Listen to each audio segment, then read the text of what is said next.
Olá, bom dia, gente. Tudo bem com vocês? Espero que estejam tudo bem. Espero que vocês não estejam saindo muito na rua, viu? Teve essa introduçãozinha aí no começo. Quando vocês forem assistir esse vídeo assim no futuro, vocês podem dar uns pulinhos, né, de 30 segundos aí. Mesmo pra gente começar pontualmente às 10h05, para vocês não perderem o intervalo de vocês aí, né? E hoje a gente vai começar aí a aula de geografia, a sétima aula, nossa sétima aula já, caramba! Parece que eu conheci vocês ontem. Pois bem, depois daquela aula super complexa, aquelas duas aulas super complexas de bioma, já vou aqui relembrando vocês, se vocês não assistiram, estão esperando o quê? Corram para assistir a aula de bioma, as duas, ok? Não dá mais para fazer o questionário, porque ele já se encerrou ontem, né? Mas hoje iniciaremos um novo assunto, super importante também para a disciplina de geografia, que são as fontes de energia. Com certeza vocês já ouviram falar sobre as fontes de energia do Brasil. Com certeza vocês já têm uma ideia, pelo menos aí, de qual é a fonte de energia mais utilizada, ok? E a gente vai aqui destrinchar um pouquinho mais dessas fontes de energia, falar um pouquinho do Brasil, ok? Uma novidade é que a aula de hoje não vai ter mapas. Olha que triste. Tô brincando, vai ter um mapa só, mas vocês não vão precisar desenhar mapas, mas eu quero que vocês desenhem ícones, tá bom? Puxem setas, peguem as canetas coloridas, porque vai ter muito conteúdo e várias diquinhas, vantagens e desvantagens de cada fonte de energia, que é muito importante que vocês deixem isso bem claro para quando vocês forem estudar, tudo bem? Então espero que vocês estejam tendo um sábado maravilhoso, espero que vocês aproveitem essa aula e, sem mais enrolações, partiu! Eu vou dar tchau.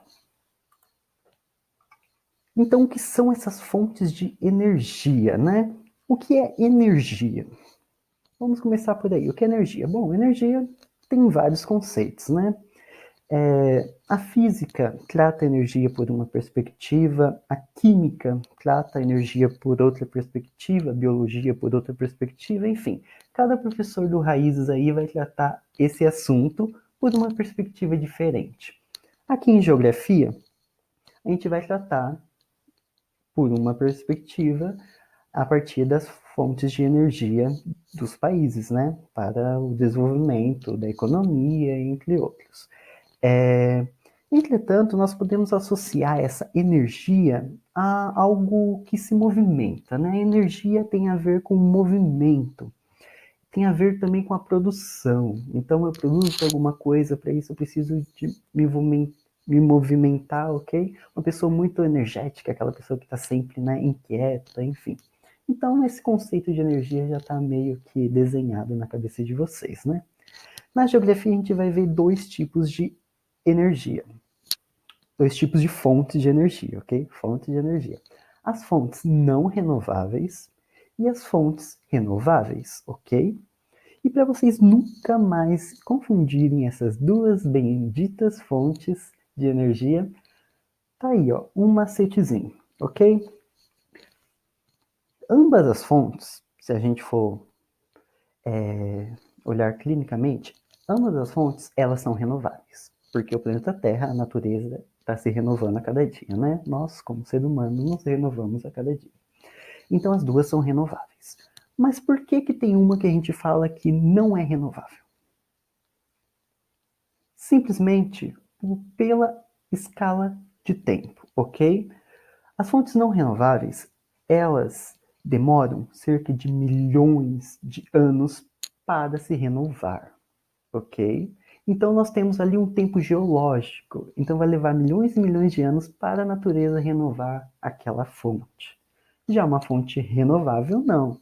De um dia para o outro, de um segundo para o outro, a natureza já está ali constantemente no ciclo de renovação.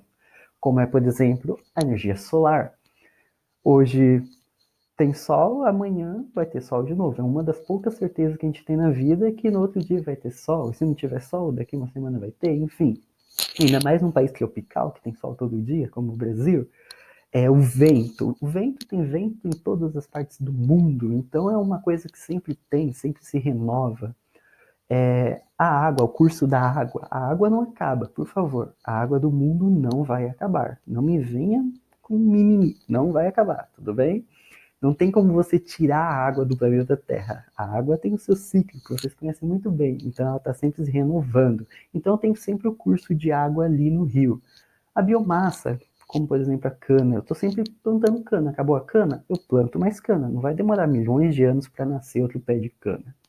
Diferente, por exemplo, do petróleo, do carvão mineral, do gás natural, que são combustíveis fósseis, que foram gerados a partir da sedimentação de matéria orgânica, seja vegetal ou animal, que a partir de milhões e milhões de milhões e milhões de anos foi gerado, ok?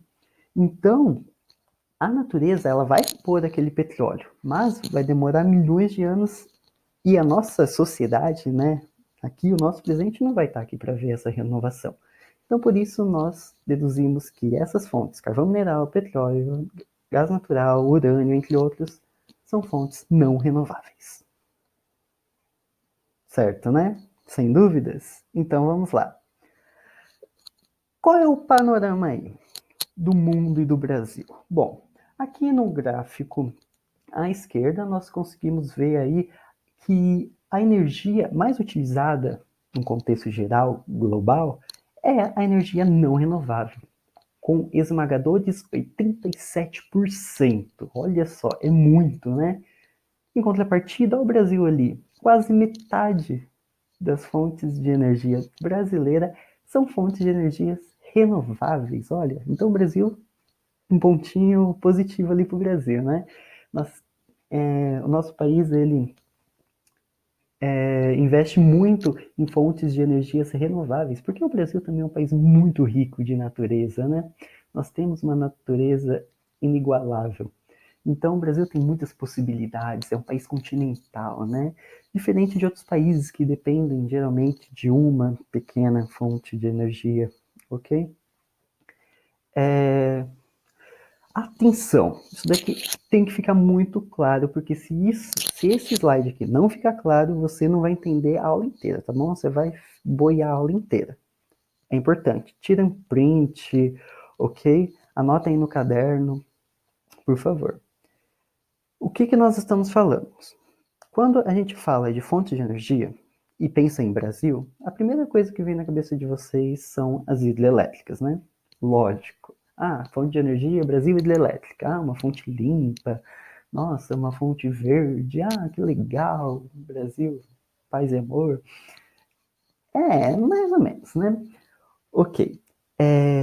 Só que isso, a hidrelétrica, sim, tem um papel muito forte na produção de energia elétrica, ok? Então, as hidrelétricas, elas participam com 70% de toda a matriz energética elétrica brasileira. Ou seja, a energia aqui é exclusivamente eletricidade. Essa que liga o carregador que você bota no seu celular para carregar, que liga a sua televisão, a sua geladeira, ok?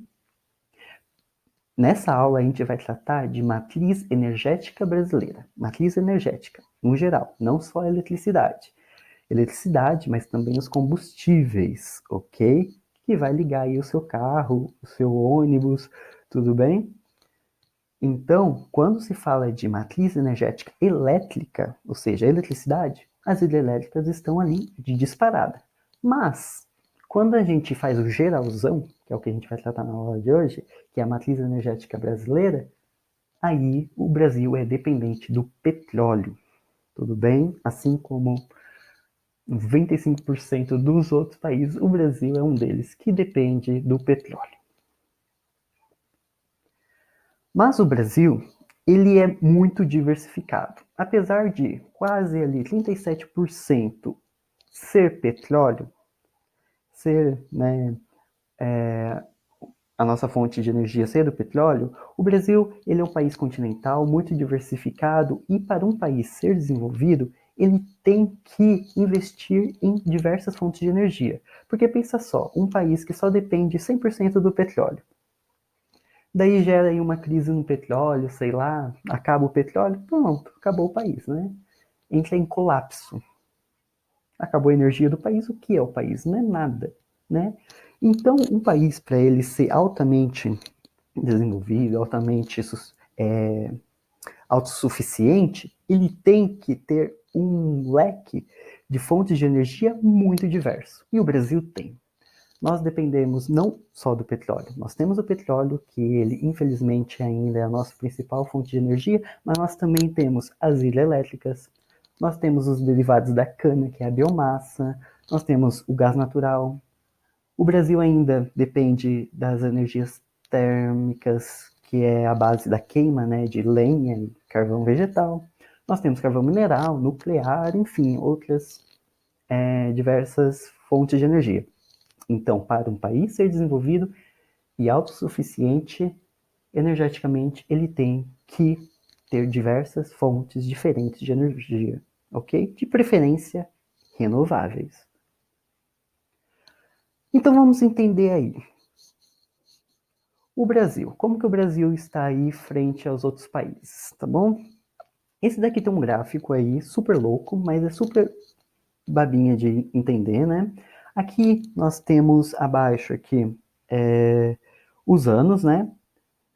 Desde a década de 70, 75, 80, até 2015, até mais ou menos aí atualmente, né? E aqui na vertical, no eixo Y, nós temos a porcentagem. Porcentagem do quê? De dependência externa do Brasil quanto a fontes de energia. Então nós temos aqui a eletricidade, tá bom? Energia elétrica. Lá no começo, lá em 1970, até a década de 80, o Brasil era 0% dependente. Ou seja, o Brasil era autossuficiente de eletricidade. Isso mudou um pouco a partir dos anos 90, onde o Brasil ficou ali, ó, dependendo 10% da sua energia de outros países, tá bom? Isso aconteceu por quê? Por que o país era autossuficiente e depois passou a não ser? Bom, o Brasil não pode ser considerado um país que não é autossuficiente. O Brasil é autossuficiente, apenas menos de 10% que ele compra de eletricidade, ok? Eu já vou explicar de quem ele compra, ok? O que acontece é o seguinte, é que nesse período aqui, do salto da década de 80 para a década de 90, aconteceu um boom na economia brasileira, ok? Um alto desenvolvimento, as pessoas começaram a consumir mais, gastar mais, ter um poder aquisitivo maior. Então aquela energia que antes era suficiente passou a não ser. Muitas casas que antes não tinham energia elétrica passou a ter, ok? Então o Brasil teve que se ajustar ali, né, e começar a meio que comprar um pouquinho de energia para ser suficiente. Quanto à matriz energética geral, ou seja, energia elétrica mais combustíveis, o Brasil lá no começo ele era bastante dependente do petróleo. Então nós vemos aqui, tanto aqui nessa linha em branco como nessa linha em verde, que até os anos 80 a dependência do Brasil quanto ao petróleo estava muito alta.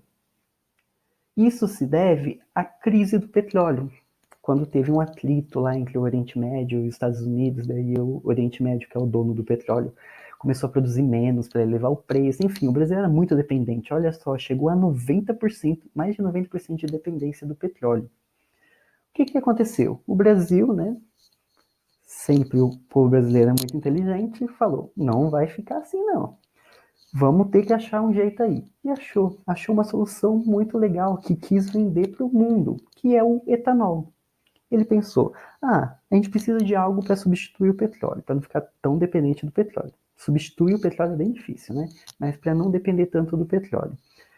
Daí criou-se ali, desenvolveu o etanol e falou para o mundo, ó mundo, eu tenho um produto aqui, ó, a partir da cana-de-açúcar e tal, o etanol não tem uma potência energética que nem o petróleo, mas é uma energia limpa, coisa e tal, pipipipopó. Tentou comprar o mundo, né, com o etanol. Conseguiu? Não conseguiu tão bem, né? Por diversos fatores que eu vou comentar mais para frente. Mas, mesmo assim, o Brasil foi desenvolver loucamente o etanol, ou seja, o Brasil não ficou tão dependente da gasolina. Então essa dependência caiu muito, olha só. Tanto a dependência geral quanto a do petróleo aqui a gente consegue ver no gráfico, que caiu demais. Depois teve, lógico, um aumento na dependência por causa do boom econômico, né, que o povo começou a conseguir comprar carro e coisa e tal, e daí o Brasil precisou produzir mais energia, só que depois o Brasil, né, se estabilizou e daí aconteceu um outro boom, que depois a gente vai falar mais pra frente, que foi a descoberta do pré-sal. Não sei se vocês já ouviram falar, uma grande reserva de petróleo, que, nossa, foi um escândalo aqui no Brasil. Nossa, o Brasil, em cerca de 10 anos, vai ser um país de primeiro mundo. Nossa, os brasileiros, o mundo todo ficou, nossa, uau, com aquilo, e acabou que não aconteceu, né? A gente sabe bem que não aconteceu porque a gente vê o que a gente está passando, né? Então, aqui no começo dos anos 2000, o Brasil não comprava uma gota de petróleo, ok? Nada. Gasolina, petróleo, nada, tá bom? Além de investir muito no etanol, ainda estava investindo na exploração do petróleo aqui no Brasil, né? E é isso. Quanto ao carvão mineral, o Brasil ele nunca foi muito bom assim de carvão mineral. Então, né, sempre teve seus altos e baixos. O Brasil também não depende muito, cerca de 6% só de carvão mineral. Então, o Brasil ele anda comprando carvão quando precisa. Então vamos parar de enrolar e vamos conhecer essas energias não renováveis, tudo bem? O que é mesmo uma energia não renovável? É aquela que a natureza leva milhões e milhões de anos para renovar, né? Ou seja, aquela fonte que você usou, acabou, a natureza vai o quê? Levar milhões de anos para repor. Mas, primeiro, um pouquinho de história. Quando começou essa exploração dessas energias não renováveis? Começou ali na Revolução Industrial. Na primeira Revolução Industrial, vocês já estudaram, manjam super, se não manjam, vão manjar. Por quê? Porque antes eu morava no campo, eu não precisava de tanta energia, tá bom? Não tinha demanda para isso. A minha fonte de energia basicamente era fontes térmicas, ou seja, lenha, carvão, ok? Carvão vegetal, né? Não tinha demanda para isso, não tinha eletricidade nas casas, enfim. Com a Revolução Industrial, né? A descoberta ali do carvão mineral, que é um símbolo da Revolução Industrial, né? Começou a criar indústrias, começaram a desenvolver tecnologia para trabalhar com aço, com a máquina a vapor, enfim. Então, o carvão mineral foi altamente explorado, né? E o carvão mineral ele é bastante abundante ali no hemisfério norte do planeta, ok? No Brasil, a gente só tem carvão mineral na região sul, no Rio Grande do Sul e em Santa Catarina. E é pouquinho, e é de baixa qualidade. Por isso que o Brasil, quando precisa, ele está sempre comprando. Ok. Mas esse carvão mineral, com o passar do tempo, né, ele foi ficando um pouquinho, não vamos dizer obsoleto, mas descobriu-se algo muito melhor. Na segunda Revolução Industrial, o petróleo. Ah, daí pronto. Descobriu o petróleo, pronto. O ouro negro, o petróleo. O petróleo, ele é altamente mais energético que o carvão mineral, né? E junto com o petróleo, o gás natural, né, que os dois estão ali coladinhos, né, onde eu consigo petróleo, eu também consigo gás natural. Então, o carvão mineral, o petróleo, o gás natural são combustíveis fósseis, que são fáceis de se retirar. Eu vou lá, pego, uso. O ser humano ele conseguiu trabalhar muito bem, né, com esses três tipos de energia aí, né? E juntamente com o urânio e outras fontes de energias não renováveis, elas acabam causando impactos ambientais muito grandes, ok? Por quê? Simplesmente porque eu estou pegando um material, então isso daí já é um impacto. O processo de extração desse material, de tirar esse material da natureza, já é outro impacto. A ação, né, que esse material gera já é outro impacto. Enfim, né? Lembrando que nem toda fonte não renovável gera CO2, tá bom? Gera poluição. Nem toda. Por exemplo, o gás natural, tá bom? Mas todos causam impactos ambientais severos. Tudo bem? Mas aí, o petróleo. Eu falei que o petróleo é o Topperson. E por que, que o petróleo é o Topperson? Hein? Por quê? Petróleo. Para quem nunca viu, essa é uma estação de extração, né, de petróleo que se encontra aí em alto mar. Tem alguns lugares também em terra firme. É uma coisa horrenda, né? Super feia, não tem nenhuma compromisso estético, né? É puramente funcional, né? Você que está pensando em ser engenheiro químico, geólogo, enfim, você pode trabalhar numa base de petróleo. Olha só que legal. Ganha pra caramba. É uma área a se considerar, né? Enfim, por que o petróleo é o top do top aí? O ser humano ele conseguiu muito bem trabalhar com petróleo, né? Ele descobriu técnicas, ele desenvolveu uma tecnologia que dá para explorar o petróleo, olha, de ponta a ponta. Por quê? Principalmente porque o petróleo ele é de fácil transporte. Eu vou lá, pego o petróleo, coloco ele num barril. O barril é de mais ou menos 154 ou 156 litros, esqueci. E eu coloco em cima de um caminhão e levo. Coloco em cima de um trem, levo. Coloco dentro de um avião, levo. Coloco dentro de um navio, levo. Para onde eu quiser. Então eu tiro o petróleo daqui e levo para qualquer parte do mundo. É de fácil transporte, ok? Ele é extremamente energético, como eu falei, ele é mais energético que o carvão mineral, tá bom?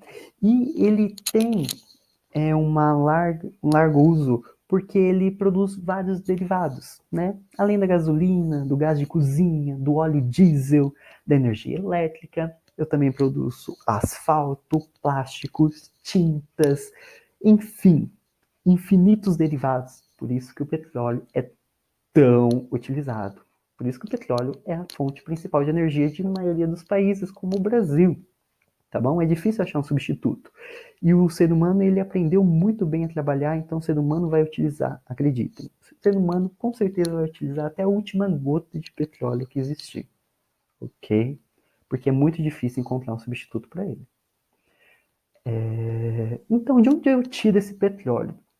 Quem assistiu desde o comecinho viu aquela animaçãozinha, né? Eu tiro lá de baixo, na crosta terrestre, né? Então o petróleo está sempre ali. O petróleo, assim como o gás natural, né, ele surgiu da sedimentação, né, de composto orgânico, de restos de animais, de restos de vegetais, tá bom? Que estão ali sedimentados há milhões e milhões de anos, né, numa pressão gigantesca. Então gerou esse líquido, né, esse material orgânico aí, esse composto orgânico, ok? Tão rico, né, energeticamente falando. Então ele é retirado, né, por essas bases e depois refinado e utilizado para fazer outros derivados, ok? Sabe o pré-sal que eu tinha falado? Então, o pré-sal, o grande futuro do Brasil, né? Falava-se que o Brasil, nossa, descobriu o pré-sal. Por quê? A Petrobras estava explorando muito, né, o petróleo na costa brasileira, encontrou aqui nessa camada aqui chamada pós-sal esse petróleo, tá bom? A cerca ali de 2.500, 3.000 metros de profundidade. Já é muito metro para baixo, né? E descobriu-se que existia uma camada, abaixo dessa camada aqui de sal, são 2.000 metros de puro sal, que lá embaixo existia um tal de uma reserva que é tipo gigantesca. Olha só, essa reserva do pós-sal comparada à do pré-sal, é gigantesca. Era uma das maiores reservas de petróleo do mundo e era brasileira. Uau! Nossa, isso, principalmente ali no governo do Lula, da Dilma, nossa, gerou um rebuliço, tipo, uau, o Brasil descobriu ouro no seu quintal. E esse petróleo é nosso, aquela coisa, né? O Brasil é um país do futuro, só que até meu pai, desde quando ele nasceu, ele tá ouvindo que o Brasil é um país do futuro, né? Qual foi o grande balde de água fria? Primeiro, que o Brasil tem tecnologia para explorar o petróleo até 3.000 metros de profundidade. O pré-sal está a quase 7.000 metros, mais que o dobro. Ou seja, não é fácil chegar lá, não é barato, o Brasil não tinha tecnologia para essa exploração. E mesmo que tenha tecnologia, é de baixíssima qualidade esse nosso petróleo. Então isso foi um grande balde de água fria.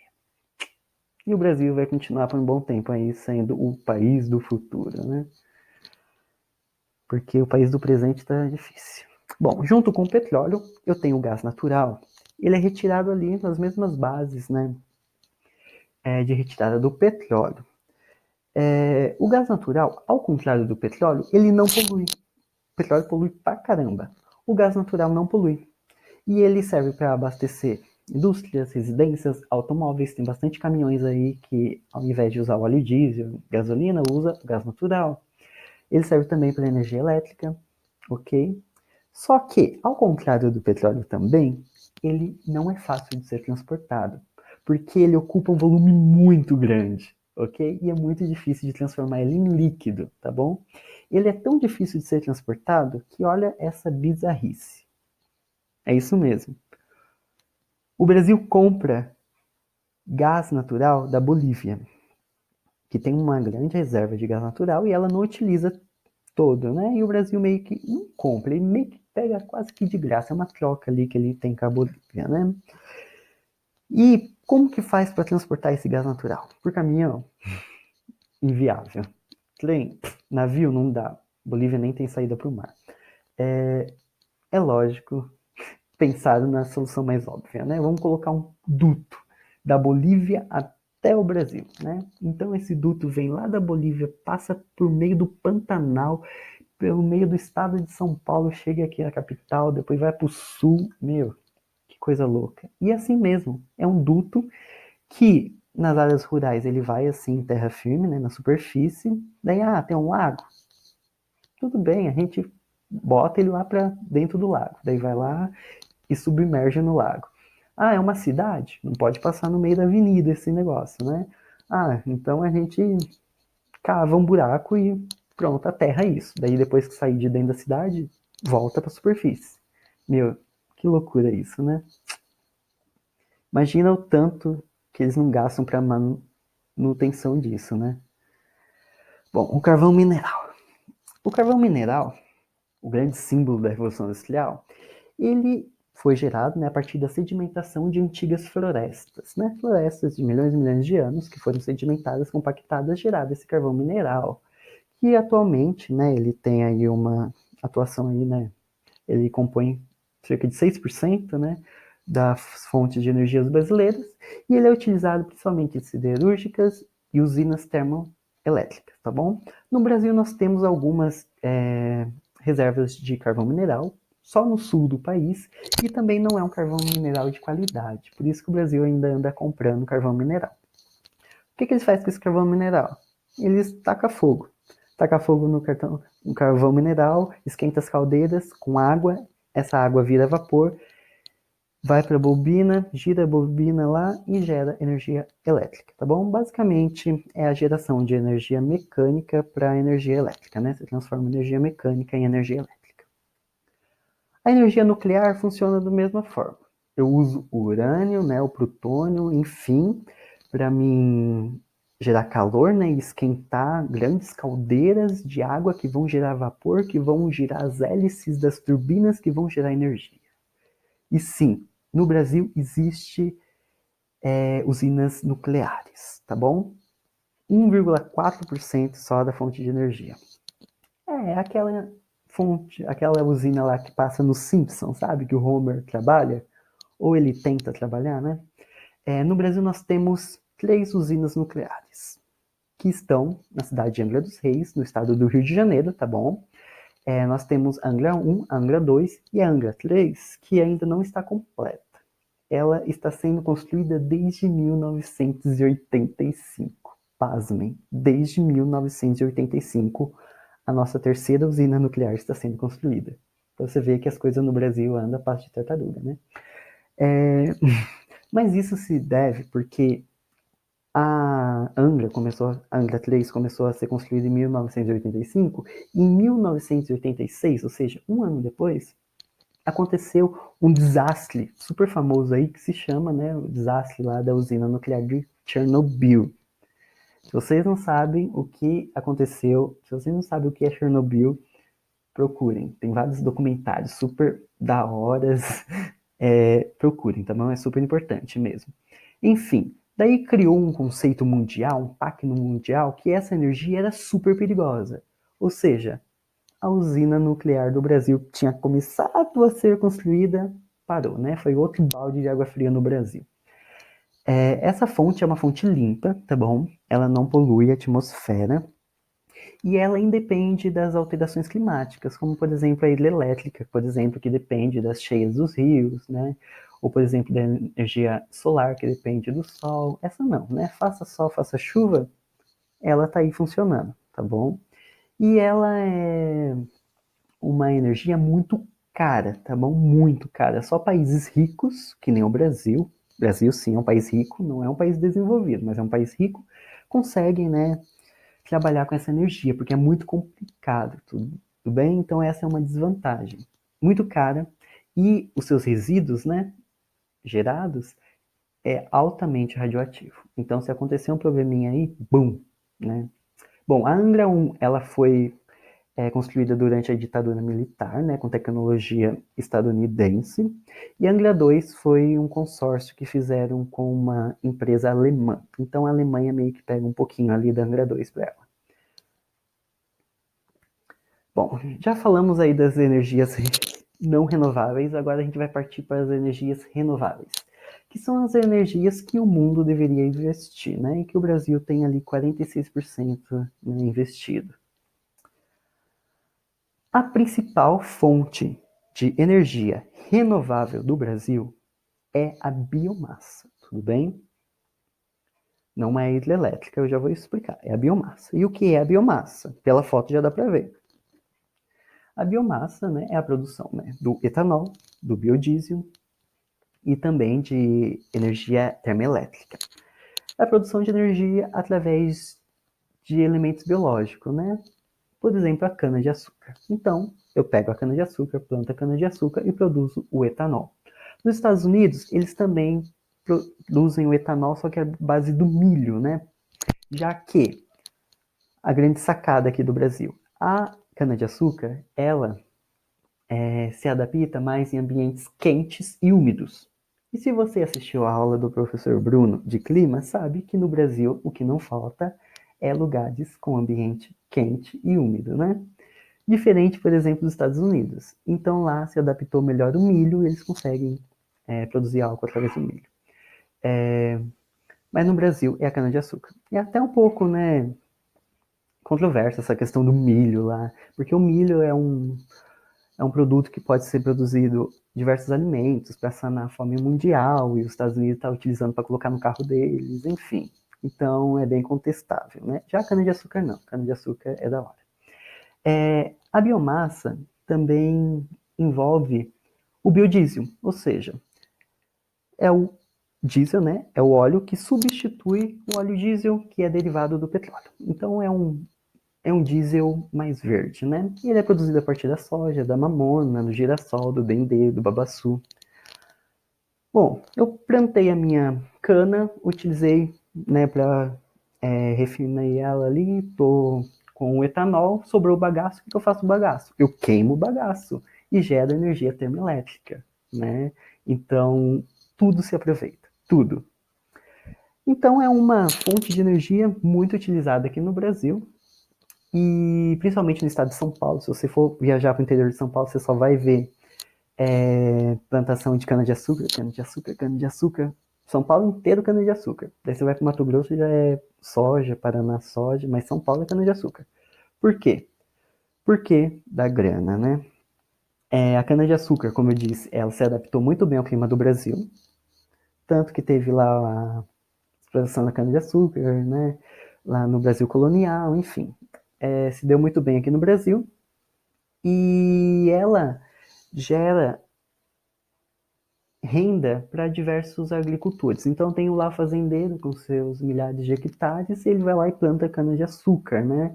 E gera muita grana. O que é uma desvantagem, já que aquele cara, ele não vai querer plantar arroz, feijão, abóbora, milho, algodão. Ele vai plantar o quê? Cana-de-açúcar, porque cana dá grana. Tudo bem? Então isso é uma desvantagem, porque você gera, né, uma monocultura, ou seja, você acaba com a diversidade de culturas do local, né?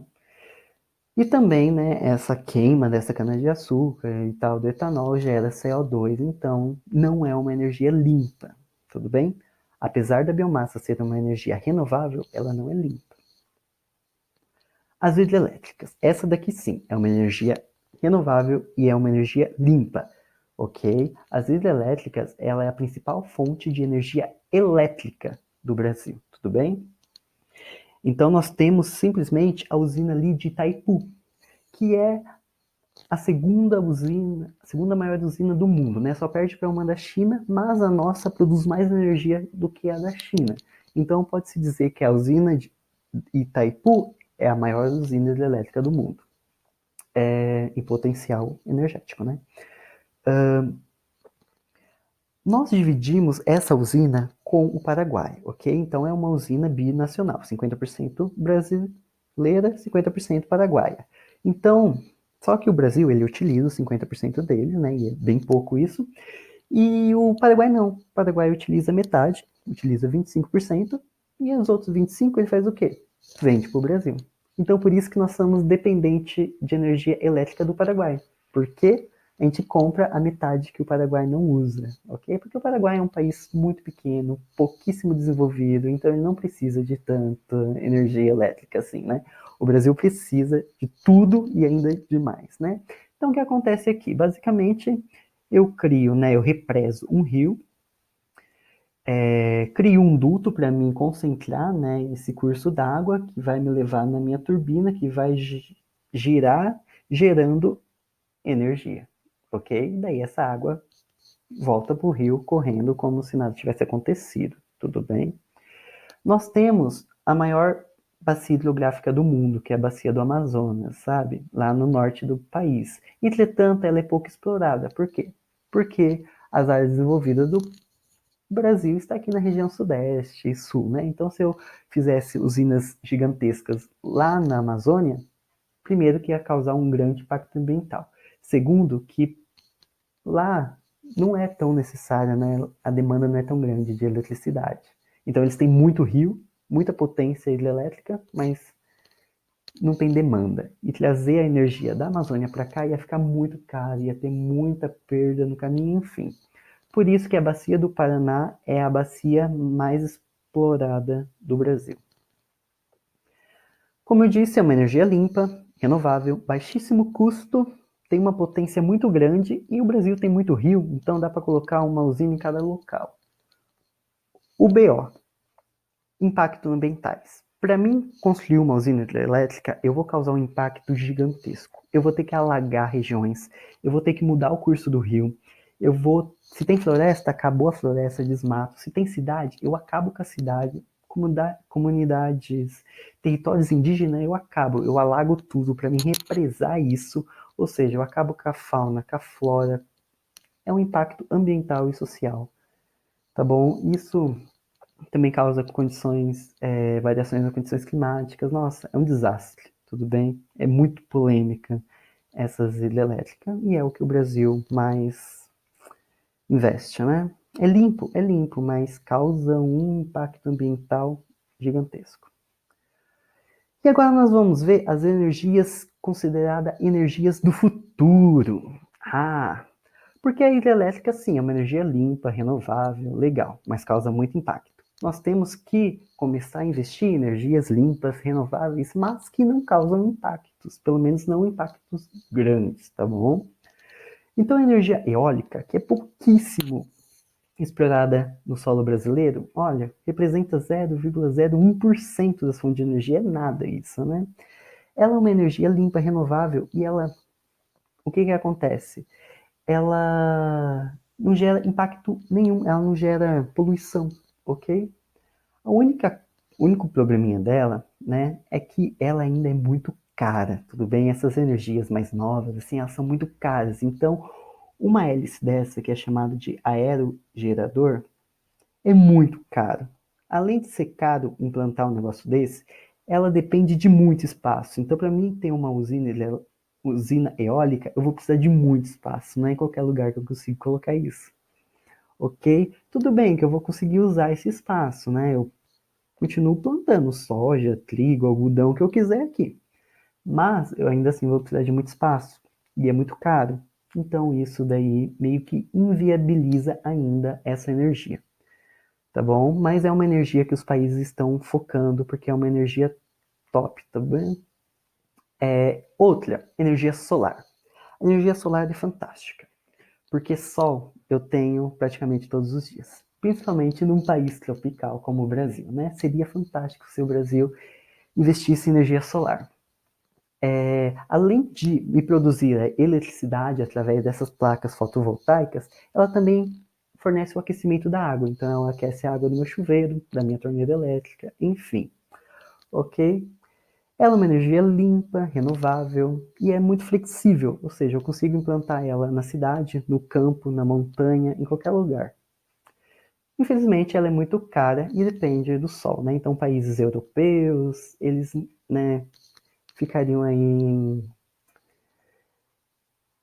em desuso, já que algumas épocas do ano eles não têm, né, energia solar.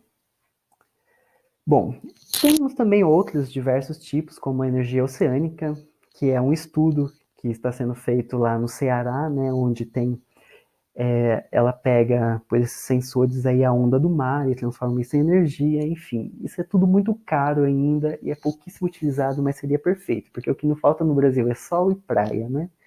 Então, energia solar e energia oceânica é o futuro, com certeza.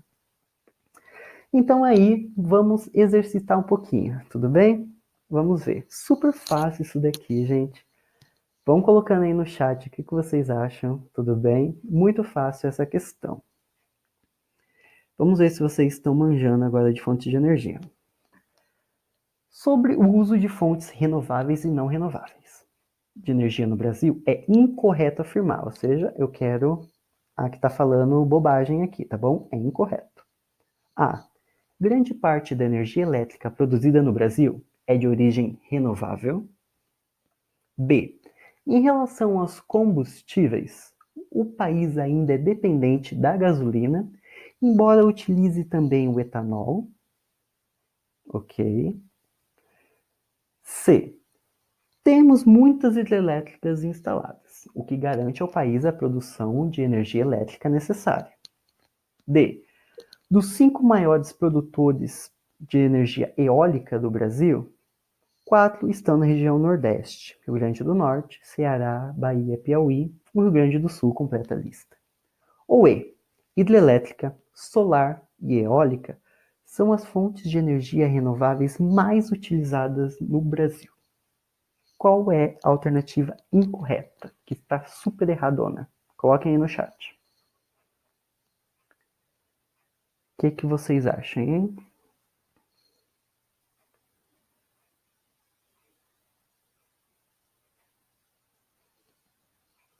Tudo bem? Vamos lá? Colocado no chat? Tá fácil, né? Pam, pam, param. É a letra E. Por quê? Hidrelétrica é sim, é a fonte de energia elétrica mais utilizada. Mas solar e eólica, como eu falei, é muito caro. Não corresponde nem a 0,01% das energias do país, ok? Então é a E. A D tá certo. A energia eólica é muito explorada no Nordeste brasileiro. A C também está certa. Nós temos muitas hidrelétricas instaladas e a fonte de energia elétrica é a hidrelétrica no Brasil. A B está certo também, porque o Brasil, apesar dele ter investido muito no etanol, a gente ainda compra muita gasolina da Venezuela, tudo bem? Porque a gente não compra petróleo, mas a gente compra gasolina, porque sai muito mais barato a gente comprar gasolina da Venezuela do que refinar o petróleo, tá bom? E a grande parte da energia elétrica produzida no Brasil é de origem renovável. A gente viu que quase metade é renovável, então tá certo. Então vamos lá, para essa aqui. Também tá super fácil. A procura por novas fontes renováveis de energia surge como alternativa importante para superar dois problemas atuais: a escassez de fontes não renováveis de energia, principalmente o petróleo, né? E a poluição ambiental causada por essas fontes aí não renováveis. Assinada a alternativa que apresenta um tipo de recurso energético não renovável. Fácil, né? A. A biomassa, massa dos seres vivos habitantes de uma região. B. Hidrogênio, usado como célula combustível. C. Biogás, utilização das bactérias na transformação de detritos orgânicos em metano. D. Carvão mineral, extraído da terra pelos processos de mineração. Ou E. Energia geotérmica, aproveitamento do calor do interior da terra. Tá fácil, tá bom? Não vão se confundir, tá meio fácil isso daí.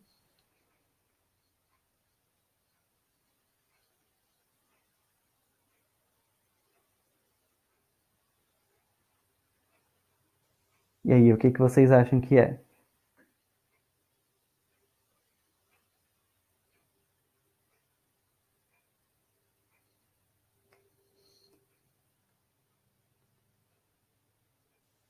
É o carvão mineral, a gente viu, né? Daqui só tem o carvão mineral, que é não renovável, tá bom? A energia geotérmica, para quem não sabe, é a energia que vem do centro da Terra, né? Toda aquela pressão que a gente viu, e só acontece em países que têm vulcões, né? Tem uma atividade vulcânica vulcânica ativa, né? Como por exemplo a Islândia, eles exploram muito isso, ok? Então é uma energia renovável, já que a pressão da Terra está sempre ali. Não vai acabar a pressão da Terra. Se um dia acabar, a Terra acabou, né? Morreu a Terra. Biogás, hidrogênio e biomassa é tudo renovável. Só o carvão mineral que não é renovável. E essa aí é a última. Não existe geração de energia sem impacto ambiental. Marque isso para a vida, tudo bem? Todas têm um impacto ambiental. Esse impacto só seria reduzido se diminuirmos o consumo, o que é quase impossível, né? Ressalta o pesquisador da Faculdade de Engenharia Mecânica da Unicamp. Bom, dentre as fontes de energias indicadas abaixo, assinale a opção que apresenta a fonte alternativa de menor impacto ambiental. Ou seja, dessas daí, qual é a fonte que menos impacta o ambiente? A. Construção de pequenas usinas hidrelétricas. B. Construção de usinas térmicas que aproveitam a energia do urânio e do plutônio. C. Geração de energia a partir dos ventos, que é a energia eólica. Ou D. Utilização de bagaço de cana e de biogás de lixo, que é a biomassa. Qual é a fonte aí? Qual é a alternativa aí que geraria menor impacto ambiental? Coloquem no chat.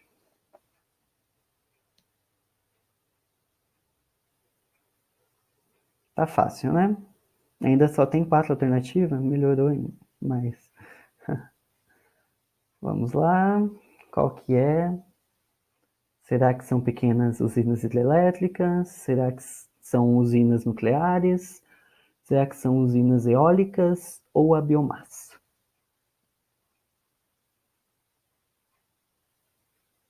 É lógico que a usina eólica, como eu falei, é a fonte de energia do futuro, tá bom? A hidrelétrica, mesmo que seja pequena, ela vai causar um dano ambiental gigantesco. A usina nuclear, se acontecer algum probleminha ali, vide Chernobyl, né? Vai acontecer um desastre ali irreversível muitas vezes. E a utilização da cana-de-açúcar, apesar de ser renovável, ela gera poluentes, tudo bem? Bom, então é isso, pessoal. Eu espero que vocês tenham gostado. Eu espero que vocês não tenham dormido, não tenham perdido nenhuma informação, tudo bem? Se você pegou a aula na metade, depois volta, assiste de novo, pula aquela enrolação do comecinho lá, que eu coloquei as animaçãozinhas lá só para dar o tempo de começar a aula certinho no horário, tudo bem? É isso. Qualquer dúvida, me procurem a professora Jordana. Estamos aí. Corram pro Moodle depois que acabar as aulas do dia, porque vai sair lá, já tem lá um questionário sobre fontes de energia, tudo bem?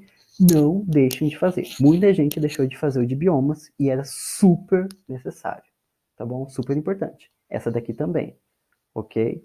Então é isso. Eu desejo para vocês um ótimo final de semana, né? Final de semana. E fiquem em casa, fiquem bem, fiquem sussa. É isso. Tchau, pessoal. Foi um prazer.